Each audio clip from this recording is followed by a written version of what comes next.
Hi, Wycliffe Barrett, XPlane dedicated.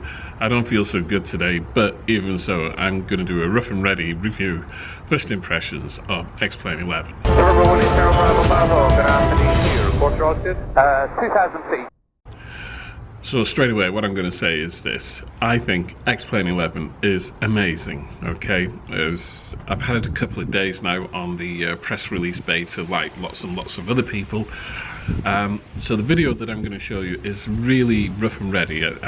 I can do slick like all the other guys, but I much prefer to do things really rough and ready. So I've been doing some filming, I've put it together, and I'm just going to talk through some really straightforward things. But first thing I will tell you straight away is that the RC Simulations photo scenery works. I just put it in and it worked, although there was a glitch first off, and we got that rectified with a new update. So the photo scenery works. Also, X-Squawk works and works perfectly fine. I've installed that and been online in VATSIM, so that works perfectly fine. And I transferred 2 aircraft from my XPlane 10 installation, so that was the EADT 737-800, and I transferred that over perfect. And I also transferred over the Flight Factor 757 version 2, although it still comes up with Flight Factor does not support XPlane betas, so that is because XPlane 11 is still in beta. So that's all I've done, nothing more. I've fiddled around with the settings. I've had a look at the user interface, which is very, very different from XPlane 10. In fact, it is so different that for quite some while it was a little bit confusing because it was kind of going backwards in my view. But absolutely brilliant. I will say straight off, I'll say it one more time. I think XPlane 11 is amazing, but in a different sort of way. We'll have a look in a moment, okay?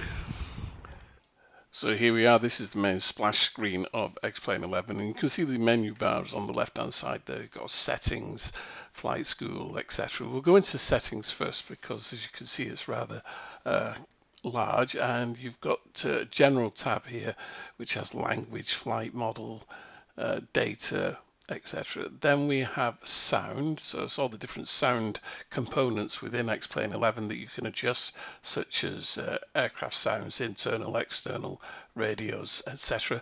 I do apologize for my voice, as I said in the intro. Not feeling very well today, but I still wanted to get this video out. Here we have graphics, and the graphics sliders are very different from an XPlane 10. Not as detailed, but on each slider you have more things, so to speak. So for example, anti-aliasing in XPlane 10, you had a different number of different ones you could choose, whereas now it's on the slider. So very, very different indeed. And it's not always immediately obvious what the designer wants you to do, and I'll explain that in a little while when we get to another element of settings. So as you can see there, graphics with all your rendering options. Then we've got network, which you're not really going to use that often, unless of course you're going to network a couple of computers together and sharing IP addresses. But the multiplayer function is available and it works extremely well. I've never used XPlane 10 or XPlane 11 obviously in a multiplayer kind of environment. I've always flown online in VATSIM. Here we have the data output, and this is where you find your FPS counter, which is right at the top there. 0 it is, it's numbered 0. As you can see, there's a load, I think there's 133 different data sets you can pull up. Here's the calibration tool for throttles and the joystick, but there is a bug, has been identified, it's on the list, whereby it's not depicting the throttle it's not depicting the joystick for my SciTech, but it does depict an image of the rudder pedals. But it doesn't matter because you can still identify what you want to do and what you want to assign to different functions. I put trim, flaps, gear, and such like on my joystick. Then we have, I can't read this here at the moment, this is your keyboard, so lots of keyboard settings, and you'll notice that there are areas in here which apply to different things such as FJCC, IXEG. You also have the UJ FMC as well. So obviously as you install different aircraft that have different plugins, they appear here, such as the IXEG, the FMC throttle inhibition button that you can apply. So an awful lot in the keyboard section there, which is available in XPlane 10, but is far more complicated in XPlane 10. In fact, it seems very complicated in XPlane 10, but they've made it a lot easier here in XPlane 11. This is GPS, and that's for using different modules. So coming back now, so we've looked through settings rather quickly. There is a flight school where you can do some lessons, and this obviously appeals to the new user of XPlane, whereby they can come in and they can do certain things, fly an ILS approach, learn how to fly a helicopter, landing airliners and flying an ILS approach on an airliner. There's a number of lessons in there. You've got new flight, and this is the new user interface where you can choose your aircraft, and we'll come back to that in a moment. And then there's resume last flight. So going to new flight, this window opens and you have a pictorial representation of all of your aircraft, and they're put in aircraft types. Now there's a number of tabs across the top there, so you've got aircraft, you've got engine type, manufacturers, and even developers. I can't remember what it says for developers, but I think it's houses or something, which is not obvious, but you can choose an aircraft by almost any kind of combination. Airliners is there. You'll see two question marks there, and those two question marks are two aircraft that I've installed that they haven't got pictures for. So the EADT 737 and the Flight Factor 757. They haven't got icons for them or pictures for them, so they don't appear. You can create them, I believe, but I haven't quite figured out how to do that.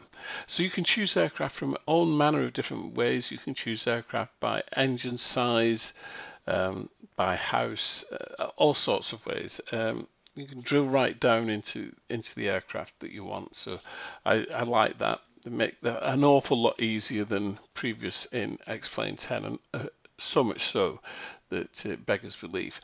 On the right hand side there, you've got your location, so typing in EGCC for Manchester, and then you click on customize, which I find rather strange. Rather than clicking on stands or location at the airport, you click customize and it brings up a representation of the airport, as you can see here. So it brings in, you can zoom in using the mouse wheel, move it around, and you can choose your stand. You can click on any one of those grey buttons, which is a stand, or you can choose your stand in the bottom left hand side, in the pane there on the bottom left hand side. And of course you move around, and it's not until you confirm will your aircraft be loaded in. All you're doing is choosing a stand at this point, which is very neat. It's a very clever way of doing it. I like that an awful lot. So I've clicked on confirm, and then you get the button at the bottom that says start flight. So I'm just checking that I've got the right aircraft, which is the 737 from EADT, and you click on start flight. You go back to the splash screen here, and then it will load in all of the parameters. So it will load in the scenery, the airport, etc., and your aircraft on the stand of your choice.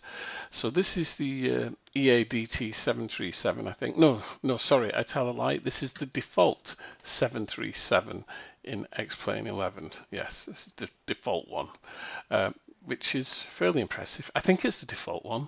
I can't remember now, because the default one and the EADT, they kind of look more or less the same, and depending where the sunlight is, it's pretty hard to determine. I think that's the default one. I'm not sure now. I'd have to go back and check the video in close up. But anyway, we're at Manchester Airport, and it looks very, very nice. You know, the one thing I am surprised about, the hat switch works on the joystick, which it never did. That is the default 737, I have to say, because it's in the KLM livery. So that is the default 737 in XPlane 11.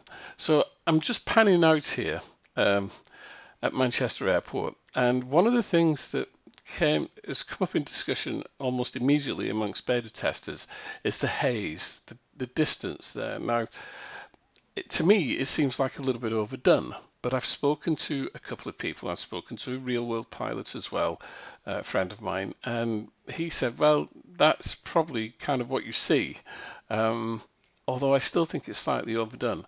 I did install Sky Max and Max FX, and I've just pulled up Max FX. On the left-hand side of the screen is default XPlane 11 colors. On the right-hand side there is one of my power settings. So that's what I've chosen. So that's one of my own settings that I've chosen for Manchester there. And the haze is really, it's really, I don't know, I think it's slightly overdone, but others say, no, that is right. I've also installed SkyMax Pro there, so we've got SkyMax Pro running the clouds. And this was real time today, which is, if I can remember the date, the 24th of November. So that's real time as of this morning when I recorded this. And you see what I mean about the haze? I'm not that sure about it. So what I did, I thought, why don't I pull up Cardiff, not Cardiff, why don't I move to Cardiff Airport? Let's have a look there. And then I pulled up XPlane 10. Same time, same weather conditions, using SkyMax Pro version 3 to have a look at it and see what it looks like. And we'll see that in a moment. And I think you might agree that maybe it is slightly overdone.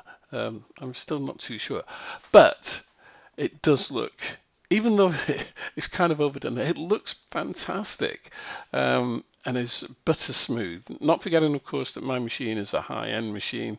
I'm running a GTX 1080 with 8 gig of VRAM, and I've got 32 gig of RAM on my i7 processor with a Gamer Republic motherboard, so all matched components. It does run really smoothly. There had been some speculation in the past few days, just before the press release beta came out, that it might be a bit difficult. But I have to say, I see nothing of that. It runs really, really well on my machine. I'm just changing the time here at Manchester a little bit, just so we can see what it looks like at dusk. So once again, 4:15 in the evening, and we'll just go to that external view at Manchester Airport, and it's hard to tell actually on the video, but it once again, that haze was there, which didn't look that bad at night time or at dusk. Certainly the draw distance of city lights seems to have been extended, and I could see lights as far as I could see, no problem at all.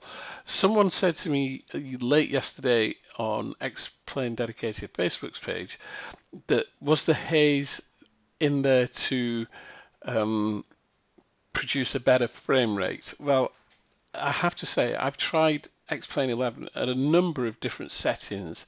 I've changed the settings around all over the place, and none of that seems to affect the frame rates. The frame rates have been very stable on my PC, around the mid-30s, in all kind of conditions. So I just I can't say.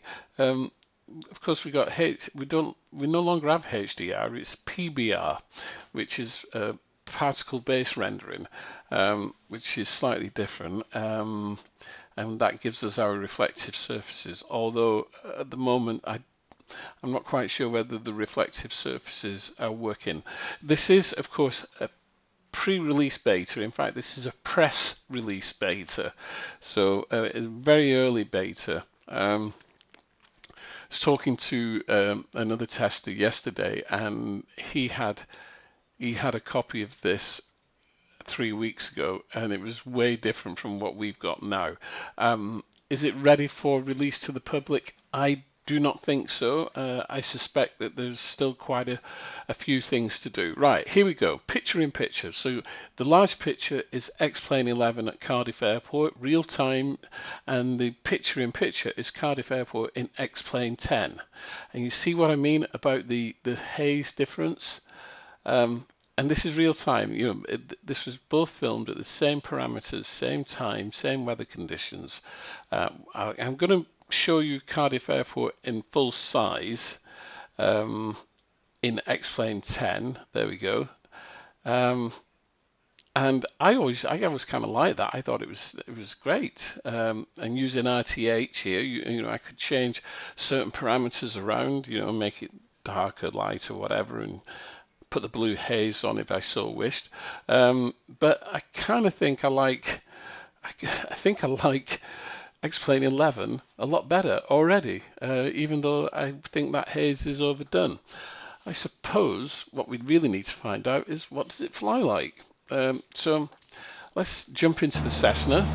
Okay, so this is the default Cessna 172, and you'll notice that the engine sounds quite nice. Now the hat switch is working, so we haven't been able to just simply do that for quite some time in X-Plane, although there was a plug-in that allows you to do it, but it's a lot better now. So the hat switch works in all degrees, which is superb. Look at the sunlight in the cockpit there, which I think is absolutely terrific. So external view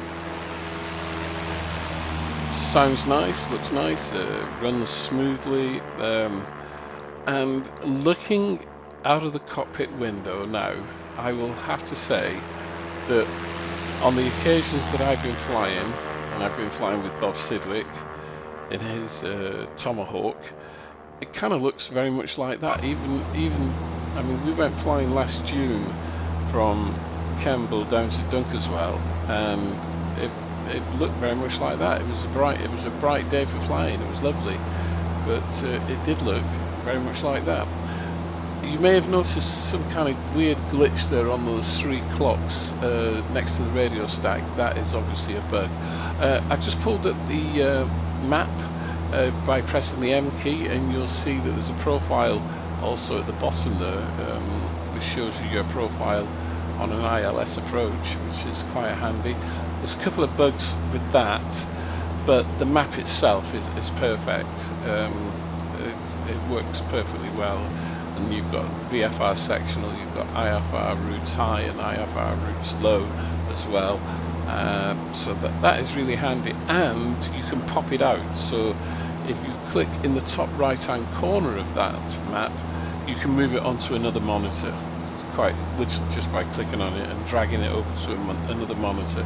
And you can do that with the FMC in the other aircraft as well. You can just pop them out and just drag them over onto another monitor. And you can also use drag things around onto different monitors that are attached to different computers, so on a network. So I've got 2 computers here on a network. I could quite conceivably just activate the other computer within X-Plane 11 and then move anything I want onto that. So what is really interesting here is I'm using the photo scenery from RC Simulations, and this is the Cardiff Landmarks package that I got permission to place in xplane.org, which works perfectly well in X-Plane 11. In fact, I'd say it's even better in X-Plane 11 than it was in X-Plane 10. Straight over Cardiff Castle there, it just looks superb. So let's try something a bit different. Let's go for a 10-mile approach in the 737, the default. Is it the default 737? Yes, I'm using the default 737 for an obligatory 10-mile approach. And once again, not an awful. You can't see an awful lot. I was really panicking because yes, you can see, but normally you would be able to see the airport lights. If I was flying at night or dusk, I could probably see the airport lights. And I'm hand flying this, so you know, nothing's set up in the aircraft, no ILS approach or anything like that. I'm just hand flying using the Mark 1 eyeball, as they say, and the heading. So I'm on a heading of 30. I think I'm going in the right direction. Sorry, not 30. I'm on a heading of 12. I think I'm going in the right direction. I can see the power station off to my right hand side there along the coast. You'll find it hard to see it, but I know where it is, and I can see the chimney stacks, so I know that I'm in the right direction and going the right way.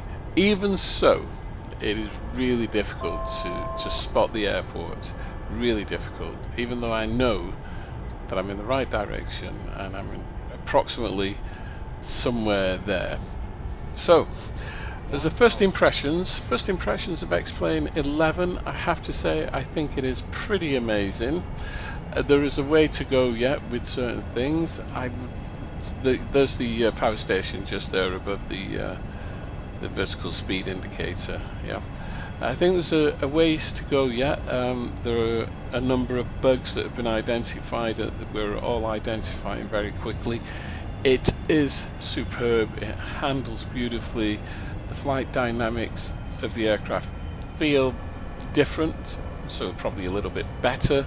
I'm still not too sure about this haze, which you cannot adjust in the settings. You cannot adjust it. That helicopter you can see outside the cockpit window, that's part of my scenery for Cardiff, which is it's a module called Fly-by Planes, which allows me to put planes wherever I want. I can just about see the BA hangar there coming out of the haze and the mist and the gloom. If that was adjustable. Oh, and one other thing, you cannot, there is no setting for cars. Now, if cars are a frame rate killer for some people, they may want to turn cars off, and there is no way of doing that. You can turn down world objects, but when you turn down world objects, you get rid of your autogen as well as the cars. Also, there seems to be no way to turn off boats, and there's an aircraft carrier out in the Bristol Channel, which is not real in my view. So here we come, coming down to the runway. That seems about normal there. I'm a little bit high.